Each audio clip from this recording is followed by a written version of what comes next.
بتعمي زحزنا النجار له تجار لا تجري ناي والكسوات تجار لا يكون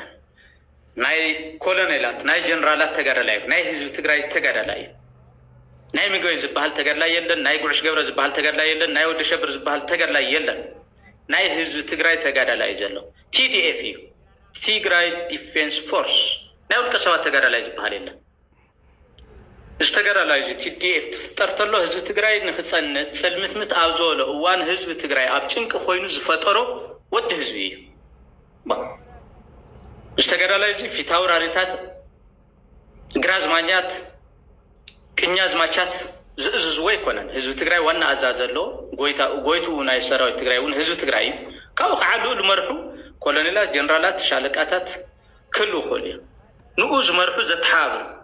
Otherwise, a single TDF ناي حدا والكسب تجارة لا يكون ناي حدا جنرال تجارة لا يكون ناي حزب تجري تجارة لا finished أنا ناي قرش جبرة تجارة لا يبا أنا ناي مقوي تجارة لا يبا أنا ناي ورق عين تجارة لا يبا أنا ناي براخي ويك أنا قرش جبرة تجارة لا يبا زبها النجر يلن خمسة عينات التحسسوا جوجوين زيلن زينورن قداي زود تحسسوا زي أزي حدا جناي حلوات تجادلاي أو حلوات حزب تجري زمثرة تنبر أو حلوات والكسبات زمثرة أيقونة كلنا تجادلتون بزمن سرجينا خنريز لنا أزي so هذا جنرال قروش كم جابت خلت تجميرو بتوين أي جنبار أزازين دهريد ما بوتادراو كوماندن كابسر حمستا جدا كله تجادلاي فلتين تحققوا مسارات مالت كل تقال لا يفدتين كمل استخوينون يتزعقد أكل تمايتو يملسو وتمام رحي خاموس لازول مالتي تقال تتعاكيوم أكلت زي ما رحنا قل لبها النقرس عاي سرحني بينا مترحي نحنا نا إكلا تقال لا سيد بهالني بينا مترحي إشغا تقال لا يتقرعيها ناتكا قويتا ناتكا فتاري حزب تجري حزب تجري كعخمي فتيركا كمي خمتك قالش كمي قديتها هم تواطا بيتي ناي TDF ممرح مسرت نخت كيد استوسنا استقالش كالو بصوتكا استسولو بصوتكا أكالهم زجبرلو شخاون كبيت عودو قاعد غيركا أبزي بركزي زمت أخالو مجدي كاوزي وطا زخية كايدات خكلا يكونن تقارلتي تايلو جنرال قرش أرمع عشرة حمشة تقارلتي مسيحة مرحنا يلومنس أنا خاع حرايدة خيدي تعينة كايد عيش تعينة كايد ناي حكي ناي سرارحة ترقم دا تاين دحر خمسي خوينو زخون تقارلت كل كاس مرحنا تهم أنا خمر خيدة لأن مالتي what does it mean تاي مالتي يجيبها أنا زخون السبب ماتيو خمر السرارحة عند حرزين لم تأني السؤال لم تأني قادل نايتقال لا حتى خوون زلو جنرال قرش جبره استعقد له الجواب قلت يكون لأنا ينقر النايلو للملكة وأكل كحتى مصلي ما تخمر حنا زبلت هون تقال لا يجي زي تقال لا يكون المالت نوعلون حدا جن يكون تات تقال لا تتخفافيلو تعاند حدا جا خمس مت خبيديو كابسة لا يطرح يكون انتيز تقص بتحريها بيمانة سجامك بجنبار كازو تقص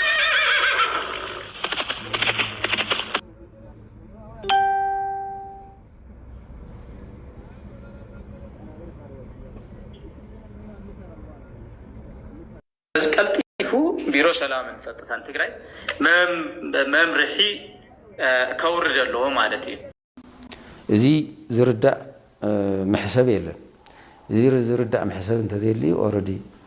ويت كنردا هن كللنا او حاورنا طفينا خالي من زي طلعت نغير سلازي كاو متأممان نابل مصيو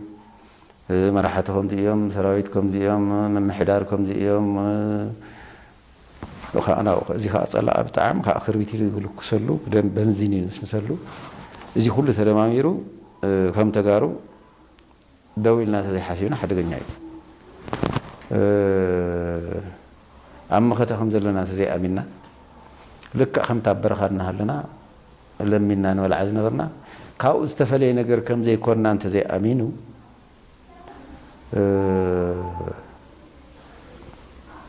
نتا تودق ذل عد قديمنا هون ودق هين ويدا مو تودق خلا حيراتنا حجازنا تطفت خليه جن مبدأ زي ترفو سرعات نحنا تقاومنا خنوص قالوا نخونتها انت زي فتيرنا زعما حدا غنياي سلازي زي نكون قديمان قدم كلن نتناي صحت حيلنا እዩ ክረጋጋ ዘሎ ምክንያቱ ካሊ ተተናገዐ ሰልፊት ገበረ ግዛዕት ገበረ እቲ ጸጥታ ክሳዕ ዝሓለኻ ተሓቆይኑ ናብ ቦታኡ ክመጽእ ይኽእል እቲ ፈርከስከስ ኣብቲ ናይ ጸጥታ ሓይሊ ተፈጢሩ ግን ብርእሱ ተባላሽሎ ኩላ ናይ ዓቀይታ ዓዲ እትኾን ዓቕሚ ዘለዎ ጉልበት ዘለዎ በብከባቢኡ ከከም ድላይ ዝገብረሉ ኩነታት ይፍጠር ማለት እዩ ስለዚ ናብ ስርዓት አልበኝነት ናብ ጦር አበጋዝ በቃ ዘራፊ ሌባ ኃይልና ወደበ ብረትና ሐዘ ካብ ዘረፎ ነተም ዘርፉና ካፈለ ተሰማዕነት ረኽበሉ ዓብላል ዝኾነሉ ካብ ገባራ ሓዳግ ዝኾነሉ ኩነታት ይመጽእ ማለት እዩ ናብዚኣ ትኸይድ ብድሕሪ ዓደይ ተዕርንያ ስለዚ ኣማ ከተኢና ዘለና ዝብል ተሓሳስባ ክንሕዝ ኣለና ሽግር ከም ዘሎ ቤተሰቡ ከም ዝሽገሩ ዝኾነ ተጋዳላይ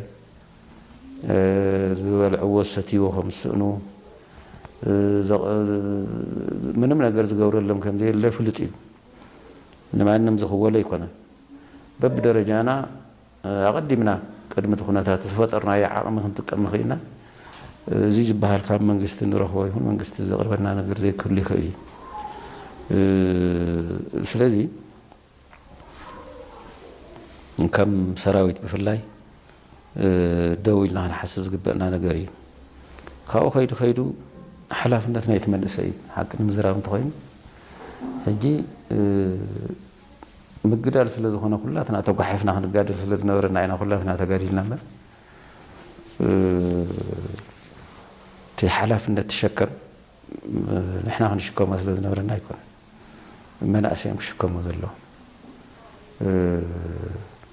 ተሸኪሞም እንዲዮም እቲ ሓላፍነት እቲ ኩሉ እቲ መከራ ተሸኪሞም ታሪክ ሰሪሖም እንዲዮም ግን እቲ ስሩት ሓላፍነት እውን እዮም ክሽከምዎ ዘለዎም ኣብኦም ከም ዝወድቕ ፅባሕ ከኣምኑ ክእሉ ኣለዎም እቲ መንእሰይና ብፍላይ እቲ ተጋዳላይ ምክንያቱ እቲ ተጋዳላይ እቲ ዝተጋደላይ እቲ ዝሕሸ ብስለት ዘለዎ ቻለንጅ ዝፈልጥ ከመይ ከም ትስዕር ዝርዳእ እቲ ዝኸፍአ መከራ ስዒሩ ካልኦት ነገራትን ብኡ ልክዕ ከም ትስዕር ዝኣመነ እዩ እቲ ተጋዳላይ ዝነበረ ስለዚ ክባር ብዙሕ ሃፍቲ ነቲ ማሕበረሰብ ዝኸውን ሃፍቲ ዘሰባሰበ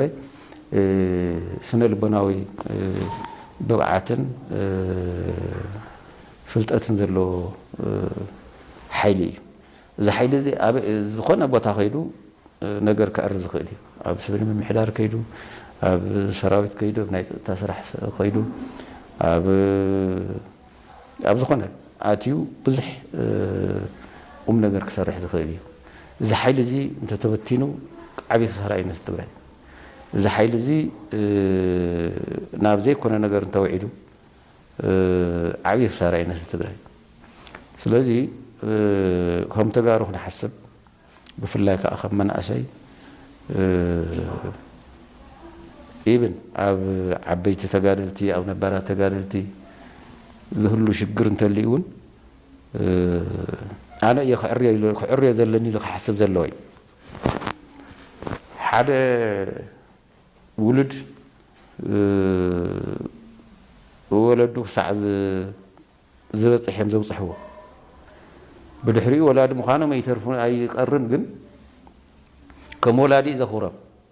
ከም ወላዲ ብዙሕ ነገር ካብኦም ዝሕሸ ዓቕሚ ፍልጠት ክእለት ነቲ ዘበን ዝምጥን ኣተሓሳስባ ከም ዘለዎ እናኣመነ ግን ደሞ ካብኦም ዝረኽቦም ካብቶም ወለዲ ዝረኽቦ ነገር እውን ከም ዘሎ እናፈለጠ ልዕል ኩሉ ቅድሚ ኩሉ ከዓ ወለዲ ስለ ዝኾኑ ከኽብሮም ይኽእል እዩ ዘይክደፍሮም ይኽእል እዩ ክንከባኸቦም ይኽእል እዩ ሓላፍነት ግን ዝወስድ ባዕሉ እዩ ድሕሪ ሕጂስ ኣነ ኩሉ ነገር ክገብር ዝኽእል ሃፍቲ ስለ ዘለዎ ኣቦይ ስለ ዝወነነ እዚ ስለ ዘለዎ ኣብ ኢዱ ስለ ዘሎ ኣነ ሓላፍነት ክወስደ ክብለ ይኽእል ናቱ ኩሉስ እዚ ተረካቢ ካብ ሕጂ ጀሚረ መልክዕ እንተዘይትሒዘዮ ጥፋኣት ኢሉ እንተዘይሓሲቡ ነብኡ ተኪእ ተኣሽሙ ክኾነ ይኽእል ከምኡ ልክዕ እቲ መንእሰይ እውን በዚ ደረጃ እዚ ክዳሎ እንተዘይክኢሉ ነቲ ትግራይ ሕጂ ዝመፅእ ዘሎ ናይ ህዝቢ ትግራይ ፈተና እቲ ሕጂ ዘሎ ፈተና ይኹን ተቐፃሊ ፈተና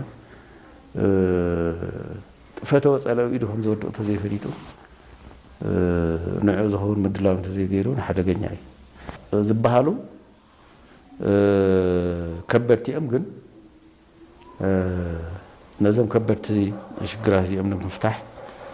ከዓ ካብ ዓቕምና ንላዕሊ ኣይኮነን ምፅማም እዩ ዘድልየና ሓደ ምፅማም ከድሊ ትዕግስቲ ከድሊ ናይ ሓፂር ግዜ ይኮነስ ናይ ነዊሕ ግዜ ውፅኢት ኢና ክንሓስብ ንዕኡ ኢና ክንእቅድ ንዕኡ ኢና ክንረባረብ ነዚ ከዓ ንከፍሎ ዋጋ ከም ዘሎ በብግልና ይኹን ከም ማሕበረሰብ ክኣምን ክእል ኣለዎ እዚ ንምክፋል ድልው ክኸውን ኣለዎ ስለዚ መጀመርያ ኣሃድታትና ነጠናኽር ነታ ዘለናያ ካብኡ ንከባቢና ንሕግዝ ካብኡ ማሕበረሰብ ንሕግዝ ከምኡ እናበልካ ኢኻ ትኽየድ እዩ ዝኽየድ ስለዚ ማለሲ ኣብ ዓበይቲ ብዙሕ ቁም ነገር እውን ብዙሕ ሽግር እውን ክህሉ እዩ ከምቲ ኣብ ወላዲኻ ብዙሕ ሽግር እውን ብዙሕ ቁም ነገር እውን እናርኣኻ ግን ከም ወላዲ ተቕበሎ ፈለማ ቀንዲ ነጥብታት ናባኹም ክነብል እዚ ቻናል እውን ካልኣይ ቻናልና እዩ እሞ ሰብስክራይብ ብምግባር ኣተባብዑና ሰራዊት ኤርትራ ናብ ከባቢታት ገላን ብለሳን ክሳብ ገሩ ስርናይ ጥሒሱ ብምእታው ኣብ ልዕሊ ወርቀኛታት ናይቲ ከባቢ ከቢድ ማሴት ከም ዘብፅሐ ተፈሊጡ ህዝባዊ ወያነ ሓርነት ትግራይ ልዕሊ 118 ኣመራርሓ ፖለቲካዊ ውድባትን ነጠፍቲ ማሕበራዊ ሚድያን ሰብ ሚድያን ኣብ ቀይዲ ኣውዒሉ ልዕሊ 12,000 ግራም ሜርኩሪ ብኤግዚቢት ኣብ ቁፅፅር ከም ዝወዓለ ገበነኛውን ከም ዝተፈለጠ ሓይሊ ዕማም ምክልኻልን ምቁፅፃርን ዘይሕጋዊ ዕደና ኣፍሊጡ لممشت ساعات كلتم فرقان أب كتما مقالة كبير ناي ميسائل تخصي أب مأخل كتما مقالة كم زكايد زبلون كالو تحجنا مسينا لناك سامو داتا حابيرخنا بمتناح لايك سبسكرايب بمقوار حابيرخنا تنحو سنايت عن حجنا منا سراويت إرترا ناب كبابيتات إقلا فليبوتا بلساس تبالت تحسب بمتاو أبو ورك دلياز نبر مناسي بمأسارن بموقعان نتم وركنياتات بخبيد متنقاتا كابقلا خبابيتات بلساك ساب قروسناي كنما حدروس لزتوابنا أبزي انتريناكم نرسخم ما يتبولو بمبال كم زبار روم نايت خباب مناسي حابيرم اللو فلايتو مناسي كم زقلت وندحر خوينو سراويت إرترا كابتغد محجي زنبرو أطوارن سنكن عدكن معابلون تعاتقون كم زرايوو قليسم اللو كم قلسا أتوم عتقات إرتران تخوينو منقستخم يوسوينا كم لما تخمخا تحيسو آتيو إلكم كي تعقرقوري لهم نزوم وركنياتات كم زباج أولمون وسيخم تزاربهم يوم ازوم نبرت إقلان قروسنين بفلاي ازوم نبرتي كم زقلت واندحر خوينو اتي سراويت إرترا عبدالعلي آبانا ابتي نبرت خبابون انتخونا داقم كم زين الراي وركن خالوت زبوتا اندحر ترقيبكم خونكم نرأسكم نسدراكم ايتو بلو نزخا منقستكم تقوعو كنما حدروس لزفقدلنا دما بسرعات بدنبن كنما حدوينا سلازي عقباب قبرو إلمون كساب بيوتم كم زفرار حومون قريت أملو ازوم نبرتي هزباوي ويانا حرنة تقراي نلعلي حدميتنا 18 مرارحة بوليتيكاو الدبات نتفتي محبراو ميديان سب ميديان آب كايدي نمو عالم كساقاس جميرو زوام آب كايدي كوعلوس تباهالو الكسابات اب سلسة بركزات زتزرزر كوينوم زقرب اللهم كستات عينت وانجلات مسكحدت هاجر معنقاف مخاتن كم زخنا تقليص اللو برمر حرميتن 18 غازيطنياتات امرارحا ودباتن سبافتن اب قصصر كوعلو توسينو እዚ ውሳነ እዚ ኸኣ ናይዞም 118 ሰባት ስም ዝርዝር ኸኣ ኣብ ኢድ ጀነራል ጆን መዲድን ኣዛዚ ኣርሚ 22 ገብረ ስላሴ ከም ዝርከብ እቲ መስርሕ እውን ከም ዝተጀመረ ተፈሊጡሎ ብፍላይ ውድብ ህዝባዊ ወያነ ሓርነት ትግራይ ንዞም ንልዕሊ 118 ኣመራርሓ ፖለቲካዊ ውድባትን ነጠፍቲ ማሕበራዊ ሚድያን ሰብ ሚድያን ዝኾኑ ኣብ ትግራይ መኸተን ኣብ ዝሕዝ ዘለዎ ድማ ዕንቅፋት ህዝቢ ትግራይን ንመንግስቲ ትግራይን ኮይኖም እዮም ብምባል ድማ ዘዳግም ስጉምቲ ከም ዝወስደሎም ድማ ኣፍሊጡሎ ብፍላይ እዚ መረዳእታ እዚ እቶም 118 ኣመራርሓ ፖለቲካዊ ውድባትን ነጠፍቲ ማሕበራዊ ሚድያን ከም ዝገለጽዎ እንድሕር ኮይኑ ንሕና ንዝን መስሎ ክንድግፍ ንዝን መስሎ ከዓ ንዘይ መስለና እውን ክንነቅፍ ግዴታና ስለ ዝኾነ ድማ ብፍላይ ነጠፍቲ ማሕበራዊ ሚድያ ድማ ነዚ ደረጃ እዚ ክበጽሑ ዘኽኣሎም ድማ ስለ ዝወቀስናዮምን እቲ ህዝቢ ዝደልዮ ብኡ ስለ ዘይኸዱ ስለ ዘለው ኢሎም ተዛሪቦም ኣለዉ ስለዚ ህዝባዊ ወያነ ሓርነት ትግራይ ንልዕሊ 118 ኣመራርሓ እቲ ናይ መወዳእታ ውሳነኡ ኸ እንታይ እዩ ዝብል ድማ ብዙሓት እናተጸበይዎ ይርከቡ ስለዚ ኣብዚ ቅድሚ ሒደት ሰዓታት ኣቢሎም ዝወፀ ድማ ዛጊድ ካብቶም 118 ዝኣኽሉ ኣመራርሓ ፖለቲካ ነጠፍቲ ማሕበራዊ ሚድያን 78 ዝኾኑ ኣብ ቁጽጽር ምውዓል ከም ዝተጀመረ እዚ ከዓ ብኣዛዚ ጀነራል ጆን መዲድን ኣዛዚ ኣርሚ 22 ገብረ ስላሴ እናተተግበረን እናተመርሐን ከም ዝኾነ ድማ ንምፍላጥ ተኻኢሉሎ ሎሚ ምሸት ሰዓት 2 ፈረቓን ኣብ ከተማ መቐለ ናይ ከቢድ ብረት ሮኬት ፈተና ከም ዘሎ ነዚ ተረዲኡ ነበርቲ ከተማ መቐለ ብዘይ ምድ ነጋር ንፈተነ ዳ እምበር ናይ ዝኾነ ጸላኢ ሮኬት ከም ዘይኾነ ካብ ሕዚ ጀሚሩ ነባራይ ከተማ መቐለን ከባቢያን ከፍልጥ ከይግባእ ኢሉሎ መምሕዳር ከተማ መቐለ ቀጺልውን ከተማ መቐለ መምሕዳር ከም ዝገለጾ ኣብዚ ምሸት ማለት እዩ 2 ፈረቓን ኣቢሉ ዝጅመር ፈተነ ሮኬት ሙንጫፍ ንዝተወሰነ ሰዓታት ስለ ዝጸንሕ ኢሉውን ክሳብ 3 መዓልቲ ተኸታተልቲ ክጸንሕ ከም ዝኽእል ወሲኹ ሓቢሩ እዩ ብፍላይ ነበርቲ ከተማ መቐለን ከባቢያን ነዚ ተግባር እዚ እናወገዝዎ ይርከቡ ከም ገለጻ ነበርቲ ከተማ መቐለ ከባቢያን ድምፂ ሮኬትን ጥይትን ምስማዕ ያእኽለና ዝብሉ መረራት በማሕበራዊ ሚድያ መራኸቢታትን እናተዛረቡ ይርከቡ ብፍላይ እዚ መሓዳሪ ከም ዝገለጾ እንድሕር ኮይኑ ሰዓት 2 ፈረቓን ናይ ሎሚ ኣቢሉ ኣብ ከተማ መቐለ ብርክት ዝበሉ ሮኬታት ከም ዘወንጭፍን ናብ ሰማይ ከም ዝልእኽን ድማ ሓቢሩሎ ስለዚ እዚ ከዓ ናይ ሮኬት ፈተነ ዳ እምበር ካብ ዝኾነ ይኹን ጸላይ ዝፍኖ ከም ዘይኾነ ኩሉ ነበርቲ ተኸባቢ ድማ ክፈልጡ ኣለዎም ክብል ድማ ሓቢሩሎ ማለት እዩ ቅድም ክብል መንግስቲ ፌደራል በኣንፈት ኣገው ዘለዉ ዕጡቃት ፋኖ ናብ ከባቢታት ዝቆጣን ይራቁን ኣብርገለ ኢልውን ናብ ትግራይ ኣዋሰንቲ ቦታታት ወረዳ ኣብርገለ የጭላን ወረዳ ሳምረን ከባቢታት ኣትዩን ምቁጻር ብዙሓት ፈተነታት እናካየደ ጸንሕ እዩ ኣብዚ ናይ ሎሚ ለውጢ ዘውግሕ መንግስቲ ፌደራል ኣብ ልዕሊ ዕጡቃት ፋኖ ናብ ትግራይ ኣትዮም ንምውራርን ምስ መንግስቲ ትግራይን ተሓባቢሮም ንፌደራል መንግስቲ ንምውራር ክጠናኸሩ እዮም ኢሉ ብምሕሳብ ኣብ ደንበራት ኣብርገለ ኣምሓራን ኣብርገለ ትግራይን ወሰናት ዝነበሩ ዕጡቃት ፋኖ ከቢድ ናይ ድሮን ደብዳብ ብምክያድ ከባቢታቶኑ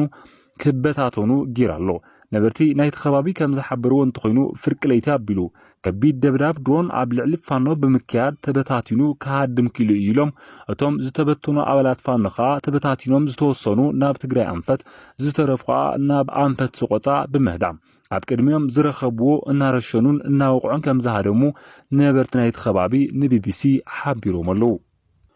መንግስቲ ፌደራል ኣብ ልዕሊ ህዝባዊ ወያነ ሓርነት ትግራይን ኤርትራ መንግስትን ዘይተርፍ ናይ መወዳእታ ውግእ ከም ዝገብር ድሕሪ ምሕባሩ ብፍላይ ናብ ኤርትራ ንምሕላፍ ዘኽልክሎ ኣካል እንተዳሃልዩ ዘየዳግም ስጉምቲ ከም ዝወስድ ድሕሪ ምግላጹ ብልጽግና ፓርቲ ቀንዲ ማሕለኻ ፌደራል መንግስቲ ኮይኖምን እዮም ዝበሎም ኣብ ልዕሊ ኣመራርሓ ህዝባዊ ወያነ ሓርነት ትግራይን ዝንቀሳቐሰሎም ቦታታትን ከተማታትን ብምጽናዕ ናይ ድሮንን ቁምቡላታትን ብምሁራት ዝምራሕ ዝውንጨፍን ሚሳኤልን መድፍዕን